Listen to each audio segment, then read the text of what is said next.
Jadi Matius pasal 5 ayat 8 itu adalah karakter yang keenam. Nanti totalnya semua itu ada 8 ya. Ada 8 karakter ya.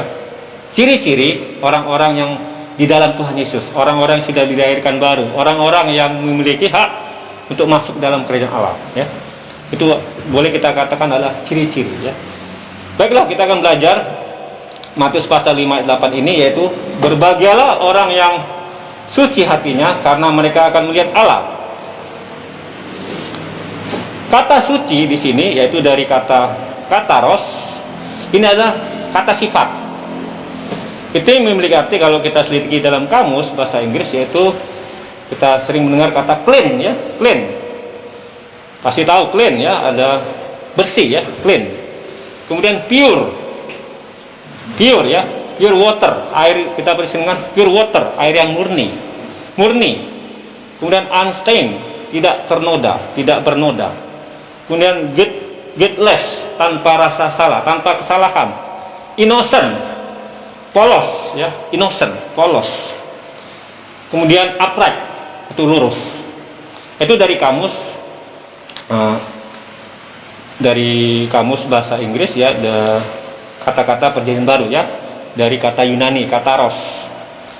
Jadi kata suci ini kita bisa pahami penerapannya dalam kehidupan sehari-hari, misalnya dalam pemurnian atau logam ya. Logam kalau dimurnikan, logam emas, dia harus benar-benar dimurnikan agar 100% itu emas, tidak ada unsur-unsur yang lain. Kata ini dipakai, yaitu kata kataros.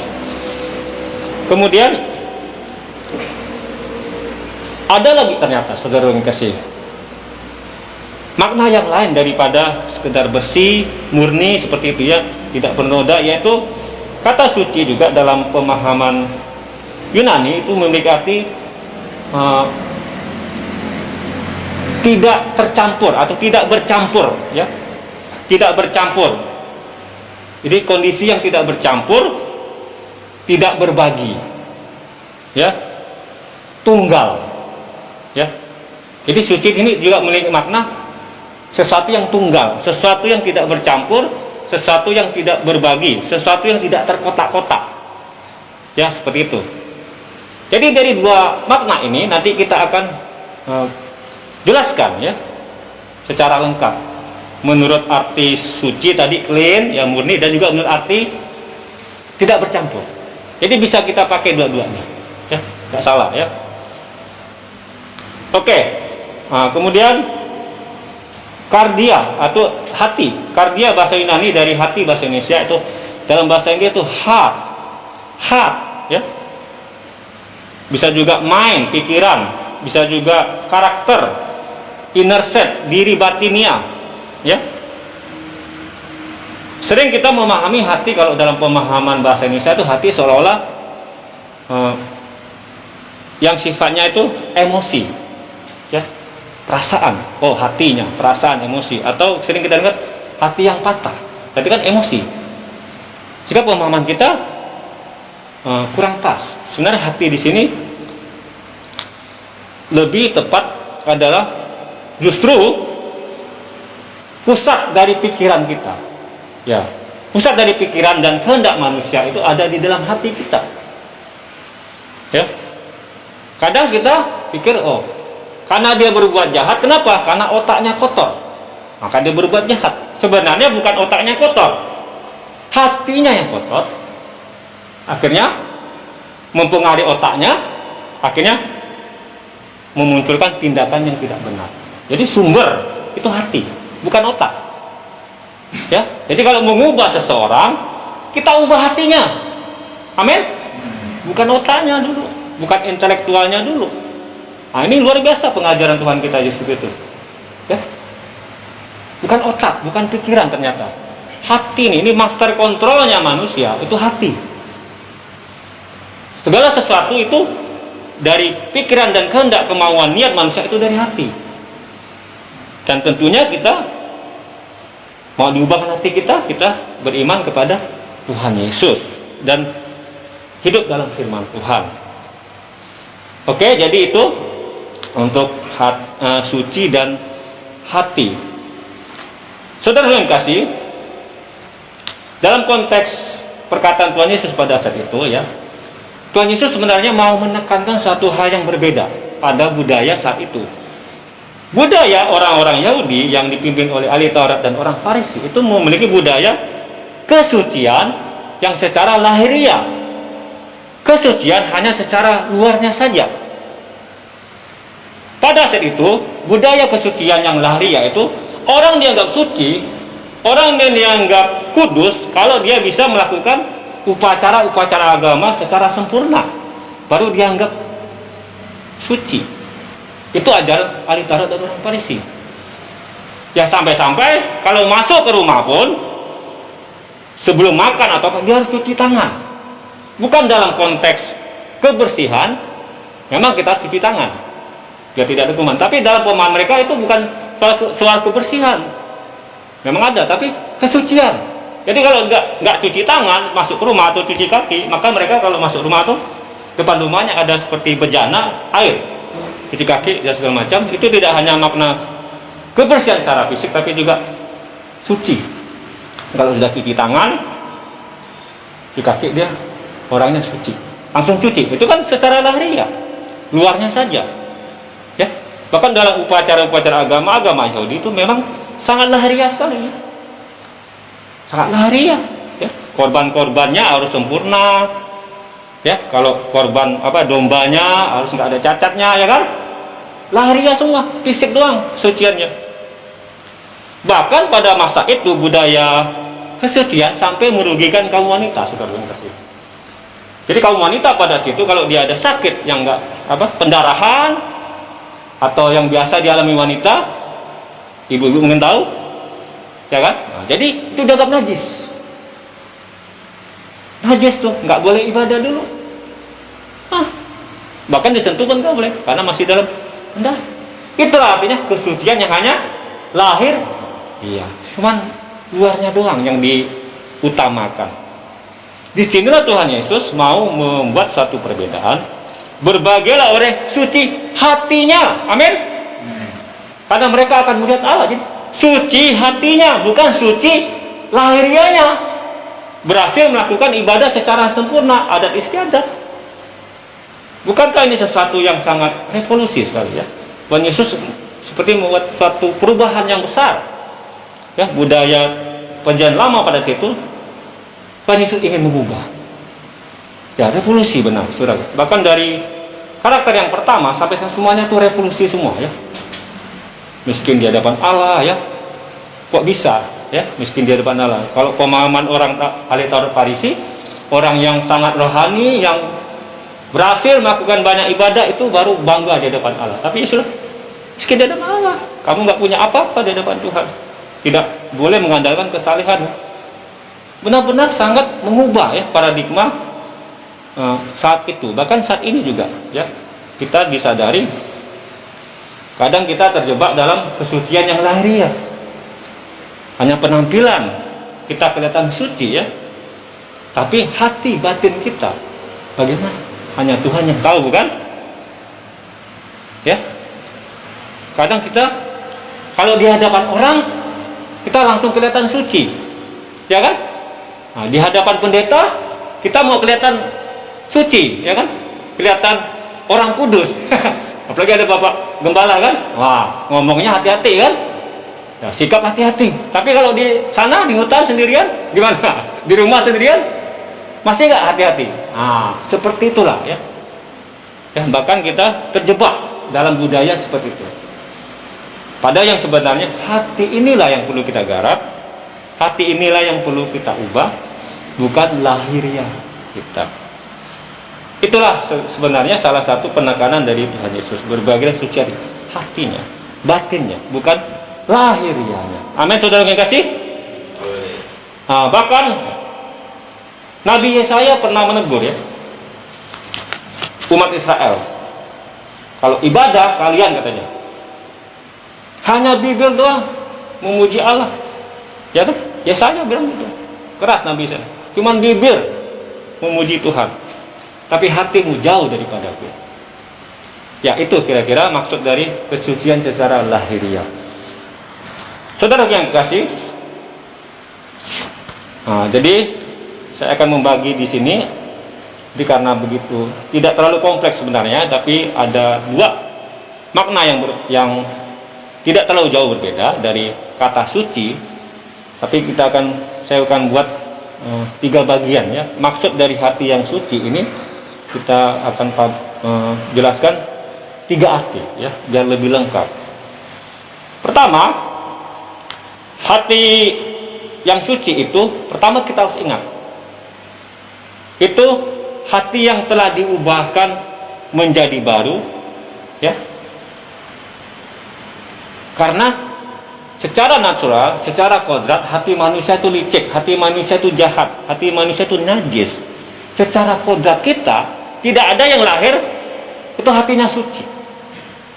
Itu ada pemahaman filsafat dunia ya. Filsafat humanisme bilang bahwa itu suci, seperti putih, seperti kertas, belum ternoda katanya. Itu psikologi humanisme, psikologi kemanusiaan, paham kemanusiaan.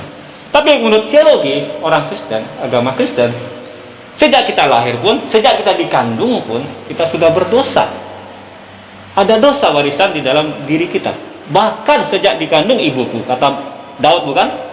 Mazmur 51. Sejak dikandung ibuku, aku telah berdosa. Sejak dikandung, belum bisa ngomong pun sudah berdosa. Jadi kodrat hati yang berdosa ini ya, manusia yang berdosa sejak kodratnya itu pertama harus diubahkan dulu ya, baru kita bisa bilang hati yang suci. Diubahkan ya melalui apa? Melalui iman kepada Tuhan Yesus.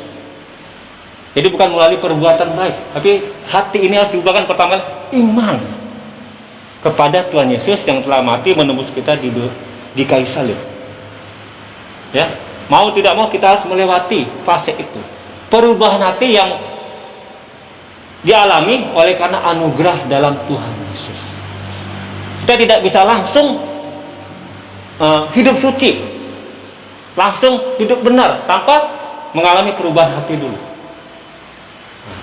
Ini tahapan yang paling dini yang harus dialami setiap orang Kristen. Sehingga ada istilah Kristen lahir baru. Ya, bukan Kristen KTP. Ya benar. Kita harus menjadi Kristen yang lahir baru. Ya, kita tidak bisa mengandalkan keturunan Kristen dari orang tua kita untuk masuk surga. Oh, karena bapakku Kristen, aku Kristen, aku masih masuk surga, dibaptis. Ya, karena nenek moyangku Kristen dari zaman dulu, ku otomatis Kristen, ku otomatis bisa masuk surga lah, seperti itu ya, pemahaman sederhana. Enggak. Kekristenan itu bukan soal agama, tapi soal apa? Kelahiran baru. Kelahiran baru. Ya, inilah hati yang suci dimulai dari perubahan dalam hati kita oleh karena anugerah dalam Tuhan Yesus. Dalam perjanjian lama, perubahan hati ini sudah diungkapkan ya melalui firman Tuhan, yaitu melalui Nabi Yeskiel ya. Yeskiel pasal 11 ayat 19 ya, saya akan bacakan Yeskiel ini untuk mengingatkan kembali bagaimana di masa perjanjian lama pun itu sudah bicara tentang hati yang baru ya. Saya akan bacakan Yeskiel pasal 11 ayat 19. Aku akan memberikan mereka hati yang lain dan roh yang baru di dalam batin mereka. Juga aku akan menjauhkan dari tubuh mereka hati yang keras dan memberikan mereka hati yang taat. Benar kan? Jadi pada masa perjanjian lama pun Tuhan sudah mengajarkan bahwa perlu hati yang baru dari hati yang keras. Hati yang keras ini dalam bahasa Inggris hati yang dari batu. Kiasannya batu itu keras, diterjemahkan jadi keras. Padahal kalau dalam bahasa Inggris itu stone, heart of stone, hati dari batu. Ya kan? Nah, kita pasti sini nggak ada hati dari batu kan? Ya kan? Tapi hati dari sini hati yang taat. Ini taat ini dari kata flesh, hati dari daging. Kalau daging itu lembut.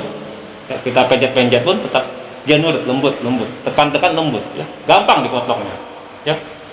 Dimakan juga enak kan, kalau daging kan. Tapi kalau batu, rontok gigi kita kan, benar kan? Nah, jadi hati yang taat ini hati yang dari daging, Nah, ini sebenarnya kalau konteks perjanjian baru ini bicara kelahiran baru. Kelahiran baru. Amin, saudara kasih. Ya, jadi mari kita semua terimalah Yesus dalam hati kita. Dia akan mengubah hati yang keras tadi, hati batu itu jadi hati dari Daud, hati yang lembut, yang gampang digarap oleh Tuhan Yesus. Dan juga dalam Kisah 15 ayat 9 saya akan bacakan aja bahwa hati kita diubah itu oleh karena iman kepada Tuhan Yesus. Ya, oleh karena iman kepada Tuhan Yesus. Kisah 15 ayat 9 ada di kata situ. Karena iman ya, kita diubahkan hati kita. Saudara yang kasih, kemudian berikutnya yang kedua ya, makna hati yang suci yang kedua itu, hati yang suci itu adalah yang sudah diubahkan tadi, amin. Itu hati yang peka. Hati yang peka atau sensitif dengan dosa sekecil apapun, ya. Bukan dosa yang besar baru kita sadar. Enggak. Dosa yang sekecil apapun. Jadi bicara hati lagi, ya. Ya, kadang hati menuduh kita. Kalau Roh Kudus ada dalam diri kita, dalam hati kita, pasti kita ada kepekaan. Oh, ini nggak benar. Oh, ini nggak boleh. Ya. Sekecil apapun. Nah, biasanya kalau kita lengah, dosa itu mulai dari yang kecil, baru dia terakumulasi menjadi besar, sehingga ujung-ujungnya mau. Tapi kalau kita punya hati yang suci, kita akan sensitif, peka dengan dosa sekecil apapun. Karena seperti saya katakan tadi, menurut pemahaman orang Kristen itu pusat dari keberadaan manusia itu adalah hati. Dimulai dari situ semua. Ya. Dimulai dari hatilah sebenarnya semua masalah yang ada di dunia ini. Kalau hati manusia itu bereslah dunia ini. Tapi kalau hati manusia nggak beres, kacau, saudaraku. Tuhan Yesus sudah mengajarkan ini. Wah, pusat keberadaan segala sesuatu, pikiran, kehendak, keinginan itu dari hati kita. Yaitu dalam Matius pasal 15 ayat 19. Ya, Matius pasal 15 ayat 19. Kita bacakan.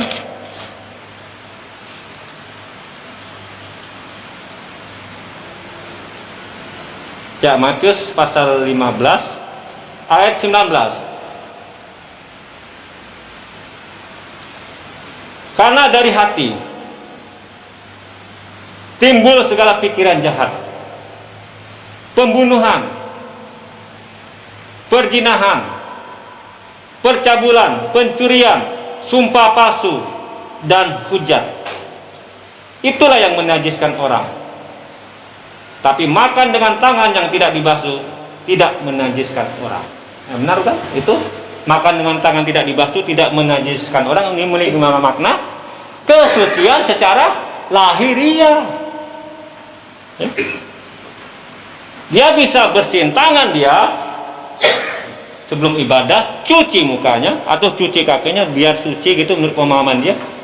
Tapi hatinya gimana? Sudah diubahkan belum? Sudah peka belum dengan dosa? Nah, jangan cuma bersih ya, pakai baju putih ya, jubah putih, bersih semua, cuci tangan, cuci muka atau sembahyang, tapi hatinya tidak digarap dengan baik. Sehingga keluar nanti selesai ibadah pun nggak berubah ya.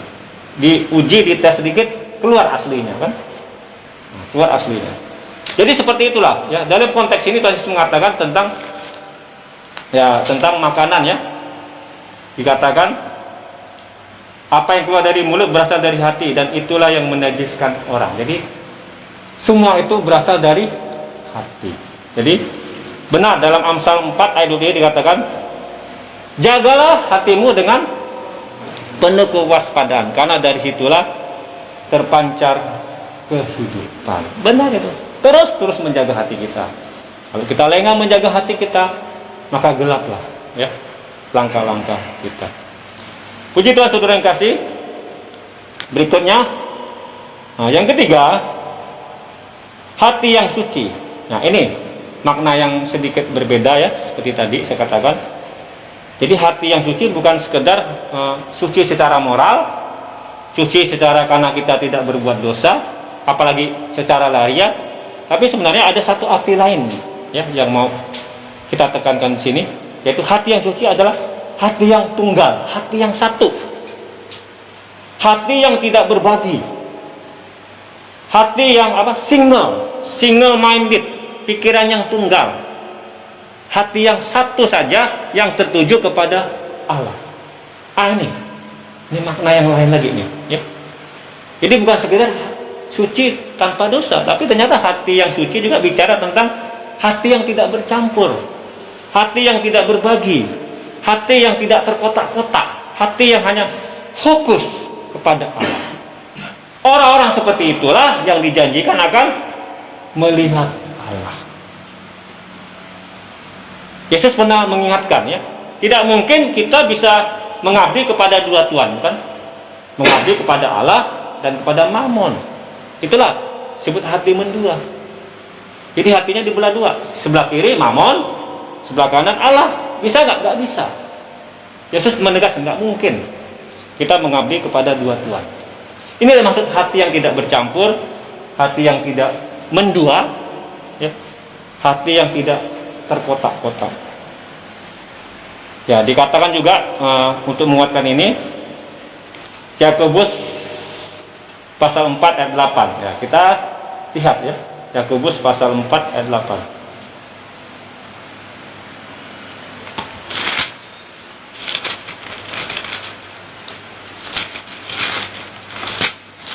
Yakobus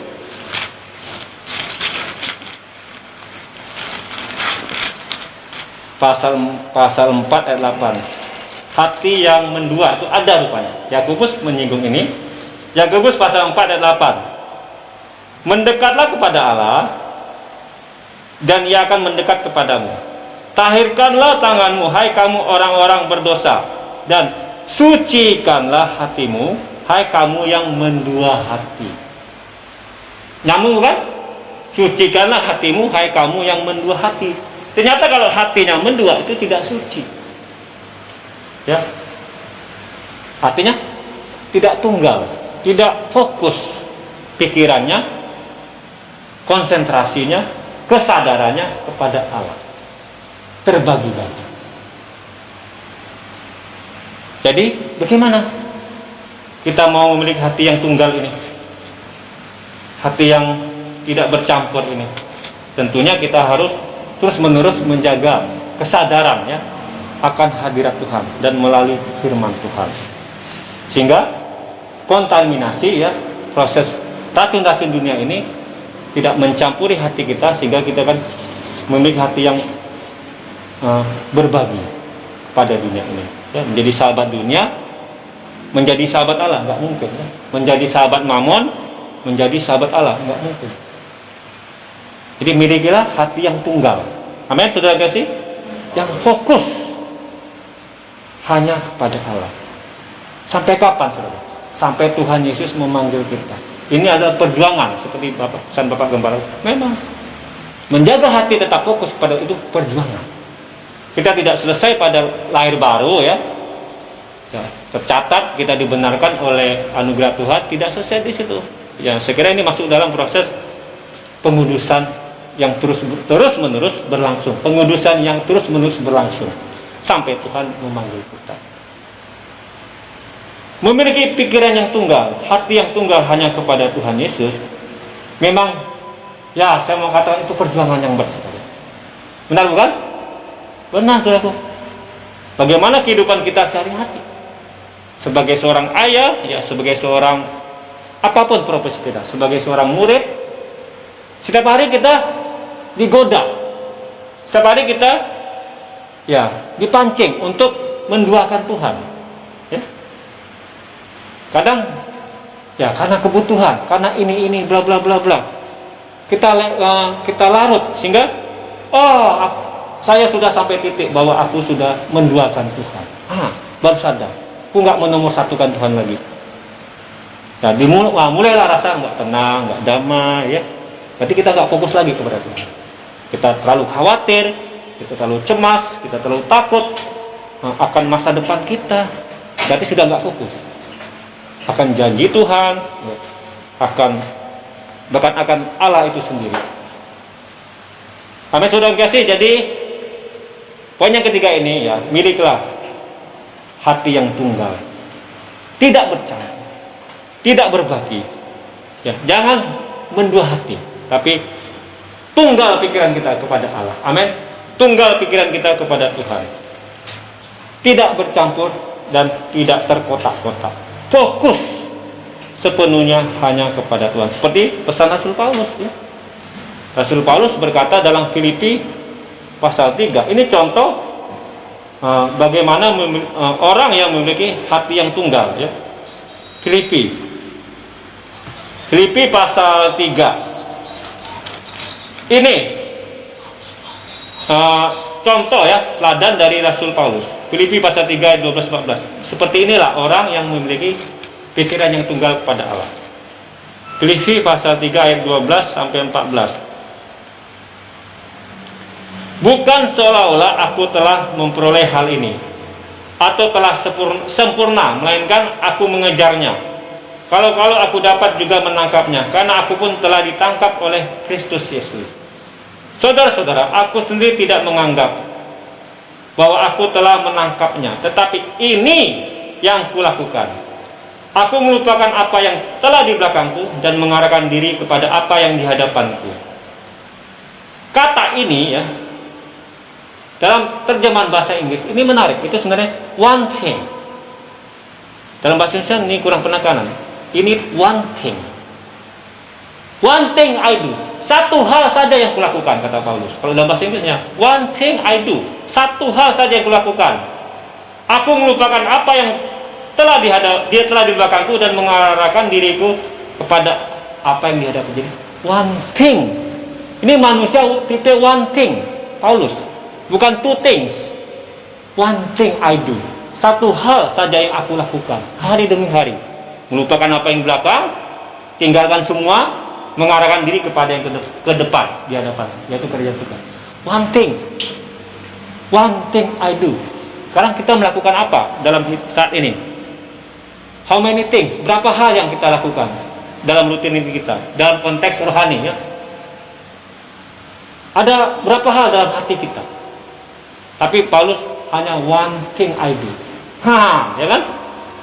Itu yang dilakukan. Lupa yang belakang, jalan terus mengarahkan ke depan. Ya? Benar bukan? Nah, cocok dengan ya visi Bapak belakang, berjuang seperti itu kan? Lupakan yang di belakang, maju terus langkah ke depan menuju kerajaan surga. One thing I do. Jadi mari kita belajar untuk menjadi manusia one thing. Amin. Hati yang one thing saja ya. Jangan two things, three things, four things. One thing ya, secara rohani tentunya, bukan hati yang tertuju kepada Tuhan. Oke, berikutnya kita akan lanjutkan. Mereka akan melihat Allah. Ya, kalimat berikutnya, mereka akan melihat Allah. Kata melihat di sini ya, bisa berarti ya, to see ya, bahkan melihat bukan sekedar melihat ya, tapi melihat dalam arti menatap pada satu titik. Jadi melihat yang sungguh-sungguh, melihat yang serius. Oke, mereka akan melihat Allah. Maksud Tuhan Yesus di sini tentunya kita tahu ya, melihat Allah di sini bukan secara mata jasmani ya, bukan secara mata fisik ya. Berbagailah orang suci hatinya, mereka akan melihat Allah. Selalu seolah-olah kalau kita salah menafsirkan, kalau aku rajin berdoa ya, semedi ya gitu ya, tempat yang gelap ya kan, saat teduh berdoa nanti tiba-tiba ada cahaya, wah langsung lihat Yesus naik turun, wah ya kan. Kalau ada yang ngajarin gitu salah dong ya. Ini kan tidak melihat Allah. Kalau suci hati itu rajin doa, rajin ibadah, semedi ya, meditasi di mana, di goa, kusuk, berhari-hari puasa ya kan, doa. Mengharapkan nanti melihat Allah, mengharapkan ada cahaya datang, kelihatan Allah atau Yesus. Wah, bukan saudara kasih. Jadi melihat di sini tentunya kita mau pahami, bahkan Yesus maksud sendiri yaitu secara rohani. Jadi melihat secara rohani. Dalam grammarnya, dalam bahasa Yunani ini menarik ya. Ini dikatakan sebenarnya mau diartikan mereka akan terus-menerus melihat Allah untuk diri mereka sendiri. Jadi terus-menerus melihat Allah. Dari segi dimensi waktu, ini ada dua ya sisi, masa kini dan masa yang akan datang. Makna melihat ini akan melihat. Ya, jadi masa yang sekarang ini bagaimana ku melihat Allah? Padahal ini maksudnya bukan mata fisik. Ini mata iman, mata hati. Bagaimana caranya? Beginilah saudaraku yang kasih. Jadi kita dilahirkan baru, dilahirkan kembali. Tentunya hati kita sudah diubahkan. Ya. Mata hati kita yang dulunya gelap sudah terang, bisa melihat. Jadi melihat dalam arti apa? Melihat dalam arti mental ya. Melihat dalam arti realisasi atau aktualisasi Allah dalam kehidupan sehari-hari. Kita bisa memahami, kita bisa menyadari, kita bisa mengerti dengan apa yang kita lihat. Jadi melihat Allah bukan dalam arti secara mata jasmani, tapi dengan mata rohani. Menyadari akan Allah dan kehadirannya, memiliki hubungan yang intim, yang dekat dengan Allah, memiliki persepsi rohani sehingga kita bisa sadar, oh hadirat Allah, aku merasakan hadirat Allah. Itu di gereja ini kita merasakan hadirat Allah, itu melihat Allah. Melihat jemaat memuji Tuhan, merasakan hadirat Allah. Ya, seperti itu. Dulu saya sebelum lahir baru, saudaraku, saya tidak bisa merasakan ya, kehadiran Allah, walaupun di gereja. Gereja terasa membosankan, karena belum lahir baru. Mendengar firman, masuk telinga kiri, keluar telinga kanan. Karena hatinya belum disadarkan, belum mengalami perubahan persepsi ya, akan Allah. Sehingga semuanya biasa saja. Tapi kalau kita sudah lahir baru, memiliki hati yang suci tadi, yang sudah diubahkan oleh Roh Kudus, kita akan tidak susah untuk memiliki kesadaran akan Allah. Tidak susah, saudara. Bahkan saat teduh sendiri pribadi di rumah misalnya kita baca Alkitab, nyaman saudaraku. Rasa dekat dengan Allah. Memang tidak kelihatan, tapi kita sadar.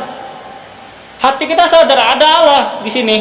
Ketika kita membaca firman, kita nyanyi sendiri, tidak terasa, saudara. Tapi kalau orang yang belum hati yang diubahkan, nggak bisa, saudaraku.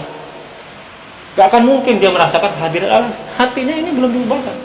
Jadi itu melihat Allah pada masa kini bisa seperti itu. Kita memiliki kesadaran, bisa memahami, mengerti kesadaran akan Allah. Persepsi kita bisa nangkap. Itulah maksud hadis melihat di sini. Jadi tidak hanya nanti yang akan datang, tapi saat ini bisa melihat Allah. Tapi tentu secara rohani. Melihat Allah dengan mata rohani berarti memiliki kesadaran secara rohani akan kehadiran Allah. Ada beberapa ya, kita bisa melihat Allah saat ini secara rohani. Pertama, kalau kita melihat alam ciptaan Allah. Itu kita melihat Allah melalui alam ciptaannya. Mazmur 19 juga sudah mengatakan seperti itu. Gimana kamu melihat Allah? Mazmur 19 bilang begini, melalui ciptaannya kita bisa merasakan Allah hadir. Ya. Mazmur pasal 19 ayat 2. Kemuliaan Tuhan dalam pekerjaan tangannya dan dalam Tauratnya. Mazmur pasal 19 ayat 2 ini. Langit menceritakan kemuliaan Allah dan cakrawala memberitakan pekerjaan tangannya. Ya kan? Lihat langit. Oh, ternyata langit menceritakan kemuliaan Allah dan cakrawala itu langit juga memberitakan pekerjaan tangannya. Jadi kalau kita nongkrong di pantai, jangan cuma pacaran, ya, atau makan-makan. Lihat pantai kan, ombak yang ya. Oh, sungguh besar ciptaannya, sungguh luar biasa, sungguh indah. Itu merasakan, bisa melihat hadirat Allah seperti. Bahkan ada lagu seperti ini. Bila ku lihat bintang-bintang gemerlapan dan bunyi riuh kedengar, maka jiwaku pun memujimu. Sungguh besar Kau Allahku. Ya kan? Itu pengarang lagu bisa menuangkan itu, maksud dari itu. Lihat, ya bintang-bintang gemerlapan. Wah, sungguh besar. Haleluya, sudah punya kasih. Kita bisa merasakan, senang sekali kalau kita bisa merasakan seperti itu. Kalau nggak bisa, rugi saudaraku. Ya kan? Rugi. Kita bisa menikmati Allah ketika melihat alam. Kemudian kita bisa juga melihat Allah saat ini ketika kita membaca Alkitab tentunya ya. Memang Tuhan. Pewahyuan Allah secara khusus wahyu khusus itu Allah, Alkitab. Kita bisa melihat Allah secara rohani, kita baca Alkitab, kita bisa mengerti pikirannya, kita tahu kehendaknya, dan karakter-karakter Allah ada di dalam Alkitab. Itu juga termasuk melihat Allah. Melihat Allah juga bisa dalam pengalaman pribadi, dalam kehidupan sehari-hari. Kejadian-kejadian yang kita alami. Apalagi yang susah, apalagi yang menderita. Wah, biasanya lebih dekat lagi kepada Allah daripada kita pengalaman yang bahagia. Ya kan? Saya pribadi kalau saya sakit parah, pada saudaraku, udah dekat sekali sama Allah. Sampai pada satu titik, ya Tuhan, berapa lama umurku Tuhan? Gitu, sampai gitu. Sampai satu titik, sampai segitu ya. Itu sering pengalaman pribadi, kejadian-kejadian kita alami dalam sehari-hari, bisa memberikan kesadaran Allah hadir dalam hidup. Benar bukan? Coba contohnya siapa? Ayub. Benar bukan? Ayub justru ketika dia menderita, anak-anaknya mati semua, hartanya habis semua, istrinya marah-marah sama dia, mengejek dia. Justru Ayub bilang, dulu aku cuma dengar tentang Allah, tapi saat ini ketika aku melewati penderitaan, aku tahu, aku melihat Allah. Itu Ayub. Amin, saudara punya sih. Kita bisa melihat Allah dalam pengalaman pribadi kita. Kesedihan, kesusahan, penderitaan kita yang kita alami sehari-hari.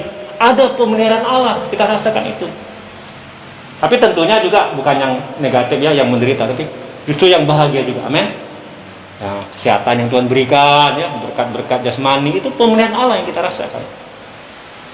Oke, saudaraku, jadi itulah ya makna melihat Allah. Kemudian sisi berikutnya yaitu sisi yang future, yang masa yang akan datang. Kita juga dijanjikan oleh Tuhan Yesus yang suci hatinya ini akan melihat Allah. Jadi future-nya juga kita akan melihat, tidak hanya saat ini. Jadi melihat Allah di waktu yang akan datang di surga dalam kekekalan. Jadi terus menerus melihat Allah dalam kekekalan. Dimulai dari saat ini ketika kita mengalami kelahiran baru. Jadi dalam kekekalan nanti kita akan melihat Allah, dijanjikan ya oleh firman Allah. Ya, kita akan lihat 1 Yohanes pasal 3 ayat 2 dan 3.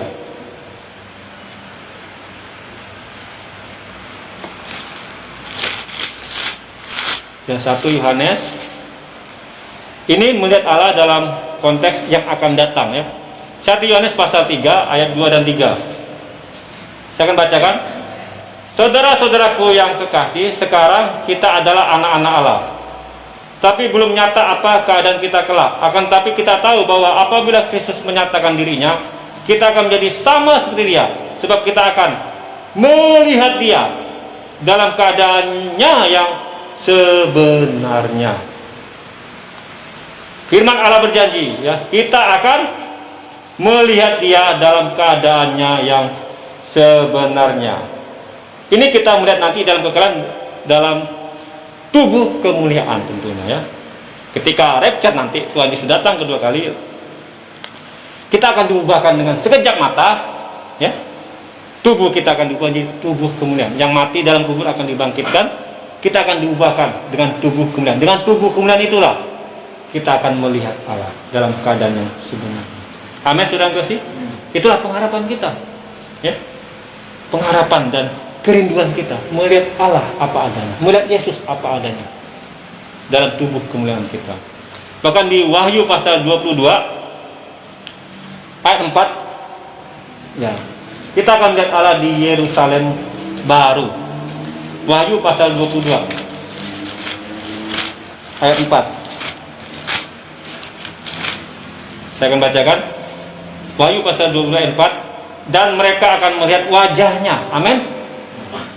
Face to face ya. Muka dengan muka. Paulus pernah ngomong juga gitu. Face to face, muka dengan muka. Saat ini kita melihat Allah dengan apa? Kaca yang buram, kata Paulus. Kaca yang buram, tidak sempurna. Seperti yang saya katakan tadi, belum sempurna. Kita melihat Allah, masih buram. Yang melihat alam ini masih buram. Atau merasakan Tuhan baca masih buram. Tapi nanti, kaca itu sudah semakin jelas. Ya. Kita akan lihat face to face, wajah Allah sebenarnya. Berhadapan ya, muka dengan muka. Dan mereka akan lihat wajahnya dan namanya akan terus di dahi mereka. Jadi seperti itu, saudaraku. Adakah kerinduan kita saat ini melihat Allah, melihat Yesus? Amin. Seorang teolog mengatakan, melihat Allah itu adalah tujuan hidup yang paling tinggi, keinginan hidup yang paling dalam, ya. Hasrat hati yang paling tinggi, paling dalam dari manusia adalah bisa melihat Allah yang menciptakan langit dan bumi. Amin, saudara kasih. Mari kita milikilah ya kerinduan itu. Pengharapan kita jangan sampai putus sementara kita di dunia. Kita terus seperti Rasul Yohanes bilang, bagi orang yang berharap untuk melihat Allah akan terus menjaga kesucian dalam dunia. Amin. Akan terus berjaga-jaga sampai waktunya nanti tiba, kita akan melihat Allah, melihat Yesus muka dengan muka. Amin, saudara kasih. Itulah doa kita semua. Kita semua nanti akan berkumpul di sana melihat apa? Allah. Amin. Melihat Yesus yang kita rindukan hari demi hari sampai pada waktunya nanti. Amin. Tuhan Yesus memberkati kita semua. Haleluya. Puji Tuhan.